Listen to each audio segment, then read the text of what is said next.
5, 4, 3, 2, 1 et c'est parti pour ce Grand Prix cycliste de Québec.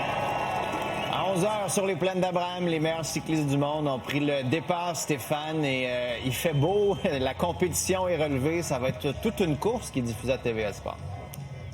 Météo parfaite parce qu'il ne fait pas trop chaud, donc c'est parfait, c'est bon pour les cyclistes, les coureurs, et bon pour les spectateurs parce que le ciel, vous le voyez, est bleu, c'est ensoleillé sur Québec présentement. D'ailleurs, ils étaient nombreux sur les plaines d'Abraham parce que c'est la nouvelle configuration, départ et arrivée cette année sur les plaines d'Abraham, une course de 216 km. Ils étaient nombreux ce matin à assister notamment à la présentation des coureurs des différentes équipes, toujours impressionnés, et même si à l'heure actuelle, bon, il y a peut-être un peu moins de monde sur les plaines. Je pense que les gens sont éparpillés un peu partout là, à Québec sur le parcours, notamment sur la Côte-la-Montagne, la rue Cartier qui fait partie des nouveautés cette année du Grand Prix cycliste. Donc, et ils ont leurs favoris. Hein. Ce sont vraiment des maniaques de vélo qui sont présents ici. Plusieurs, évidemment, ils vont pour le Slovène Pogačar, qui est quadruple champion du Tour de France, qui n'a jamais remporté l'épreuve de Québec, 2 fois Montréal, mais jamais Québec. Et plusieurs estiment qu'avec le changement de parcours,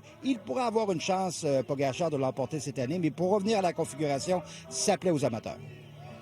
J'étais un peu surpris au début de voir que ça avait changé. Puis finalement, je suis quand même content parce que je trouve que ça apporte vraiment beaucoup plus de spectateurs, beaucoup plus accessible, beaucoup mieux organisé, je trouve. Ma fille et mon gendre sont des mordus du cyclisme. Les Vikes. Tu viens de Québec, Eliane? Oui. Je comprends bien, c'est ton idole. Ouais. Et tu souhaites qu'il signe l'autographe ici? Oui, on espère, là. Si j'ai bien compris, tu as un favori, il s'agit de... Wout van Aert, le Belge Wout van Aert. Alors, sans contredire, c'est lui qui remporte l'étape de Québec. On espère. Et vous voyez derrière moi un petit groupe là, pro-Palestine de Québec qui était ici depuis les tout débuts de l'événement pour dénoncer la présence d'Israël Premier Tech, dont fait partie les Québécois Hugo Hull et Guillaume Boivin. Ironie du sort, il n'y a aucun Israélien sur cette équipe-là. C'est le propriétaire Sylvan Adams qui est israélien. Alors voilà pourquoi la manifestation. Merci Stéphane.